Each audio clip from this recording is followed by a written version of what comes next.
my speech, sir. Thank you. Thank you. Thank you. Thank you. The next speaker is Mr. Sanjay Singh. Your time is 12 minutes, Mr. Sanjay Singh. धन्यवाद मान्यवर, आपने budget पर मुझे बोलने का मौका दिया।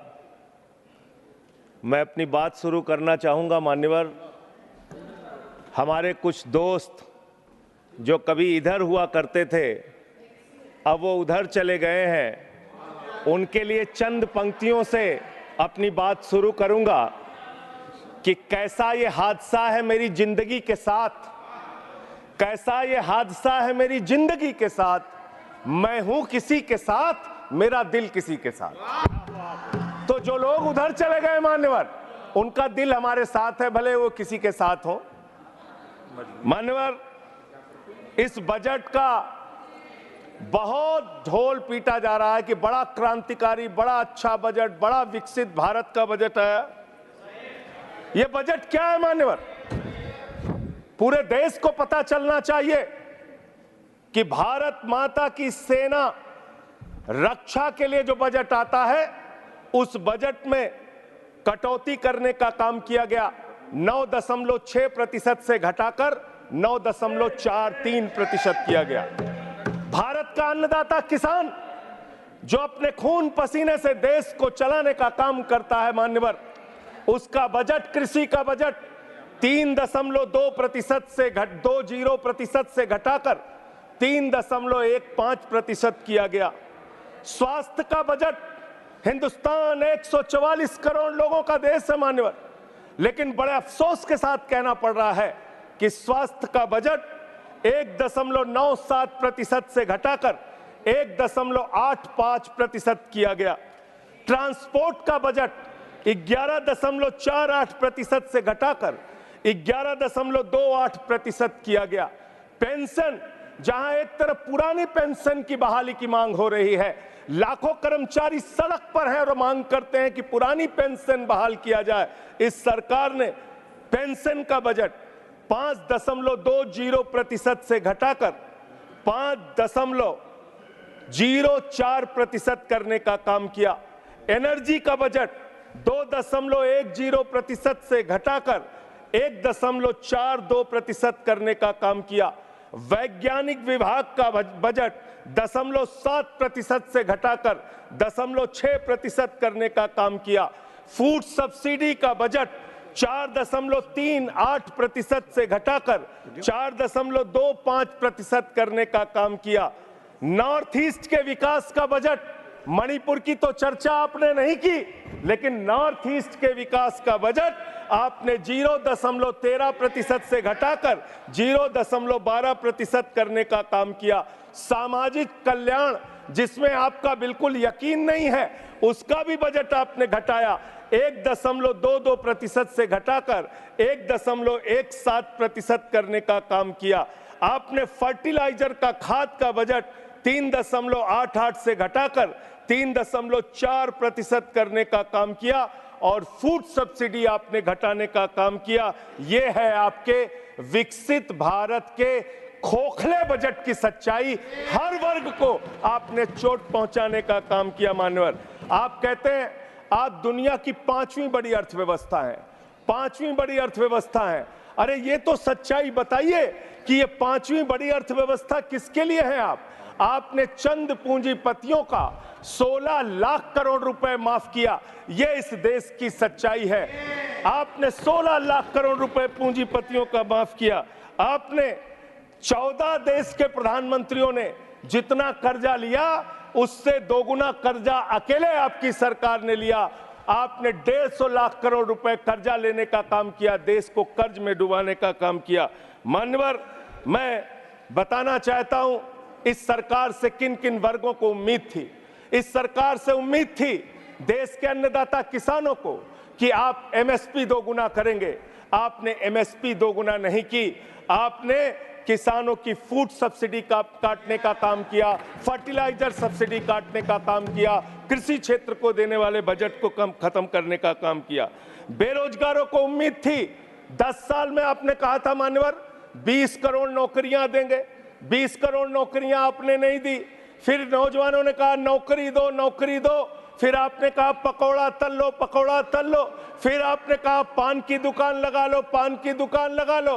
फिर आपने कहा 4 साल की नौकरी कर लो सेना में, 4 साल की नौकरी। मैं मान्यवर आपके माध्यम से भारत के प्रधानमंत्री से बड़ी विनम्रता पूर्वक पूछना चाहता हूं, देश के प्रधानमंत्री को 73 साल की उम्र में तीसरी बार प्रधानमंत्री बनना है, लेकिन किसान का बेटा नौजवान सेना में 4 साल की नौकरी करेगा, ये भेदभाव क्यों है? मैं पूछना चाहता हूं मान्यवर, आपके माध्यम से इस सरकार से जानना चाहता हूं, अगली योजना क्या आएगी आपकी? आप कह रहे हो इंटर्नशिप योजना, ट्रेनिंग योजना, 5,000 रुपए की ट्रेनिंग ले लो, 5,000 रुपए की ट्रेनिंग ले लो। मान्यवर 5,000 रुपए की ट्रेनिंग 500 बड़ी कंपनियों में आप देंगे। मुझे भारत की 100 कंपनियां आप बता दीजिए जिसमें एक कंपनी में आप 4,000 ट्रेनी रख सकते हैं। एक कंपनी बता दीजिए जिसमें आप 4,000 प्रशिक्षु आप रख सकते हैं ट्रेनिंग के तौर पे। ये भी आपका आंकड़ा सिर्फ एक जुमला है, इसके अलावा कुछ नहीं है। अब मुझे लगता है एक ही योजना बाकी रह गई है मान्यवर, वो योजना है कि हमारी भारत की सरकार, आदरणीय नरेंद्र मोदी जी की सरकार अगली योजना लेके आएगी कि इस देश के नौजवानों को मुफ्त में 5 करोड़ कटोरा बांटा जाएगा। भीख मांगो योजना, भीख मांगो योजना लाने का काम ये लोग करेंगे। मान्यवर इस देश में आपने अर्थव्यवस्था को लेकर कहा पांचवी बड़ी अर्थव्यवस्था है। वो 5वीं बड़ी अर्थव्यवस्था का लाभ किसको मिल रहा है? आपके चंद पूंजीपति मित्रों को, जिसका 16 लाख करोड़ रुपए आपने माफ किया, जो हजारों करोड़ लूटकर हिंदुस्तान से चले गए। मान्यवर मैं बड़ी विनम्रता पूर्वक कहना चाहता हूं, मित्रों बड़ी डिलीटेड जी, डिफिकल्टी। ठीक है सर। मान्यवर मैं बड़ी विनम्रता पूर्वक आपके माध्यम से पूछना चाहता हूं, क्या इस देश की अर्थव्यवस्था में रेहड़ी पटरी वालों का कोई योगदान नहीं? जो 10 करोड़ रेहड़ी पटरी वाले पूरे देश में हैं, उनका कोई योगदान नहीं है क्या मान्यवर? वो भी सरकार को टैक्स भरते हैं। आपकी सरकार उनको भी फूटी आंख से देखना नहीं चाहती। आपने रेहड़ी पटरी वालों को कहा अपने नाम के आगे नेम प्लेट लगाओ, अपने नाम के आगे नेम प्लेट लगाओ। हिंदुओं की, मुसलमान, दलितों के पीछे आदिवासी हो, क्या हो ये बताओ। मैं पूछना चाहता हूं, आपके माध्यम से सरकार के कहना चाहता हूं मान्यवर, अगर नेम प्लेट लगवाना है तो लगवाइए गले में नेम प्लेट। नीरव मोदी के गले में नेम प्लेट लगवाइए कि 20,000 करोड़ रुपए हिंदुस्तान का वो बाकी है, लगवाइए नेम प्लेट। 10,000 करोड़ रुपए विजय माल्या हिंदुस्तान का बाकी है, लगवाइए नेम प्लेट गले में। ललित मोदी के कि 3,000 करोड़ रुपए हिंदुस्तान का लूट के भाग गया, लगवाइए नेम प्लेट। मान्यवर मैं कहना चाहता हूं नितिन संदेशरा के कि वो 6,000 करोड़ रुपए हिंदुस्तान का लूट के भाग गया, लगवाइए नेम प्लेट। अडानी के कि 2.5 लाख करोड़ रुपए का कर्जा आपने एक आदमी को दे रखा है, लगवाइए नेम प्लेट उन पूंजीपतियों को जिन्होंने हिंदुस्तान की बैंकों को खाली करने का काम किया। मान्यवर एक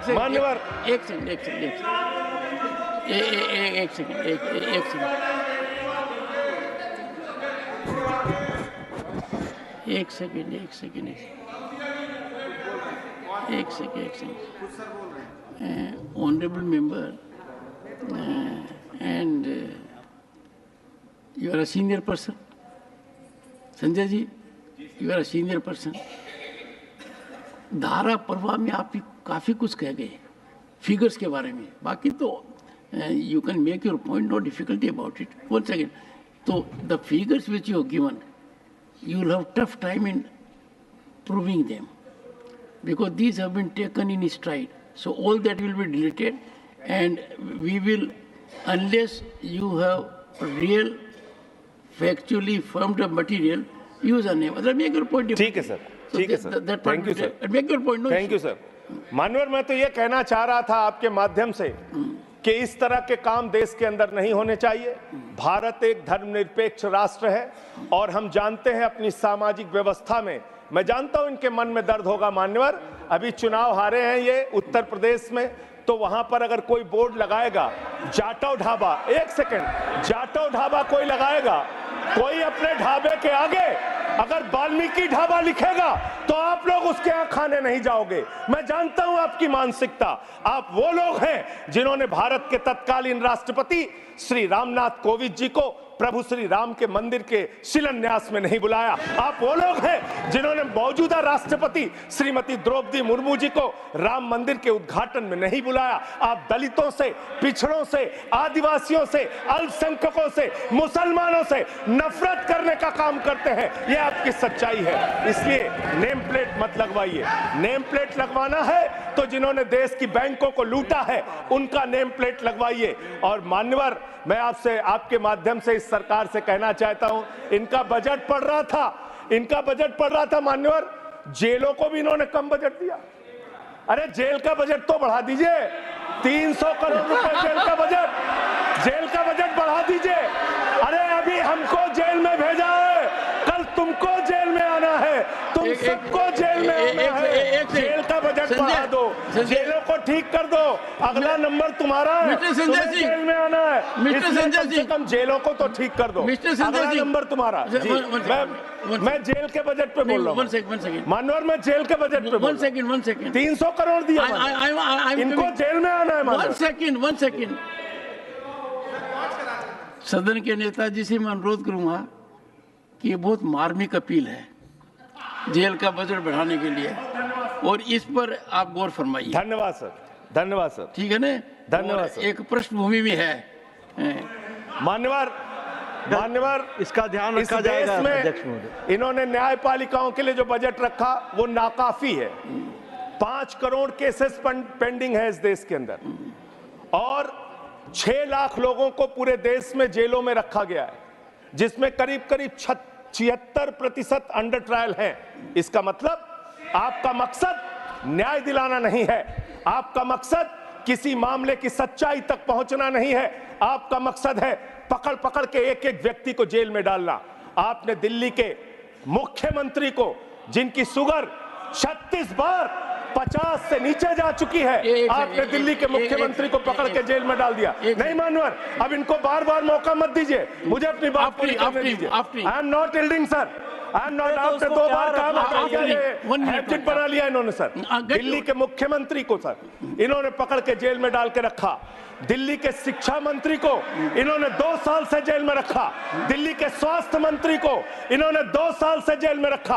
आप एक एक विपक्ष के नेता को पकड़ पकड़ के जेल में डालते हैं। हेमंत सोरेन को मुख्यमंत्री को जेल में आपने रखा, संजय रावत को जेल में रखा, अनिल देशमुख को जेल में रखा, सबको पकड़ पकड़ के आप जेल में रखते हैं। बंगाल के 3 मंत्रियों को आपने पकड़ के जेल में रखा। आपका मकसद ट्रायल कराना नहीं, न्याय दिलाना नहीं, आपका मकसद हम लोगों को पकड़ के जेल में रखना है। जितना जेल में डालोगे, मैं आपसे कहना चाहता हूं, जितना जेल में डालोगे उतना गर्त में जाओगे। जिसने भी ये राजनीति की है उसका समापन हो गया है। अभी 240 पे पहुंचे हो, कल 24 पे पहुंचोगे, इसके बाद 2 पे भी आओगे। मैं तो 1-2 मिनट और मैं बस कह के अपनी बात खत्म करूंगा, मेरे टाइम में से उसको काट लीजिएगा। मान्यवर, भेदभाव की बात, सबसे भेदभाव इनको करना है। मुसलमानों से भेदभाव, सिखों से भेदभाव, ईसाइयों से भेदभाव, दलितों से भेदभाव, पिछड़ों से भेदभाव, और अब राज्यों से भेदभाव, राज्यों से भी भेदभाव, महिलाओं से भेदभाव, राज्यों से भेदभाव। क्या भेदभाव किया सर इन्होंने? 2,32,000 करोड़ रुपए, 2,32,000 करोड़ रुपए दिल्ली के लोगों ने सरकार के केंद्रीय खजाने में टैक्स के रूप में दिया, जीएसटी और इनकम टैक्स के रूप में। बदले में हमको कितना मिलता है? 0। 9 साल से आप दिल्ली को बजट नहीं देते। पंजाब के लोग, बस मेरे में से काट लीजिएगा सर, 1-2 मिनट काट लीजिए, पार्टी के उसमें से काट लीजिएगा। पंजाब के लिए सर, पंजाब का किसान अपना खून पसीना बहा के खेत में गेहूं पैदा करता है, धान पैदा करता है। आपने 8,000 करोड़ रुपए पंजाब के विकास का पैसा रोक रखा है, विपक्ष के राज्यों का पैसा आपने रोक रखा है। ये भेदभाव क्यों कर रहे हैं आप क्यों कर रहे हैं? आप लिखते हैं राज्यों के विकास से देश का विकास है, ये आप राज्यों का विकास कर रहे हैं। एक एक करके टारगेट करके विपक्षी राज्यों के साथ आपने भेदभाव करने का काम किया। और अंत में कोई मुझे कह रहा था सारे बजट कम किए, शिक्षा के बजट को भी आपने कम कर दिया। मैंने इन लोगों से कहा शिक्षा से इनका कोई लेना देना नहीं है, शिक्षा से इनका कोई लेना देना नहीं मान्यवर। क्यों लेना देना नहीं है? क्योंकि दिल्ली विश्वविद्यालय में मनुस्मृति पढ़ाने जा रहे हैं ये लोग। मनुस्मृति पढ़ाएंगे कि दलितों के, पिछड़ों के, जिनको आप शूद्र कहते हैं, आप शूद्र कहते हैं, अगर वो श्लोक सुन लेंगे तो उनके कान में पारा आप कैसे डालेंगे? ये पढ़ाई आप कराने जा रहे हैं दिल्ली विश्वविद्यालय में। ये पढ़ाई आप कराने जा रहे हैं। इसलिए मान्यवर, मैं आपसे यही कहना चाहता हूं, ये बजट हिंदुस्तान के किसान के खिलाफ है, ये बजट हिंदुस्तान के नौजवान के खिलाफ है, ये बजट हिंदुस्तान के व्यापारियों के खिलाफ है, ये बजट सिर्फ और सिर्फ मोदी जी के मित्रों के लिए बनाया गया है, मित्रों के लिए बनाया गया है, मित्रों के लिए बनाया गया है। The later part will not go on record. हाँ, honorable members.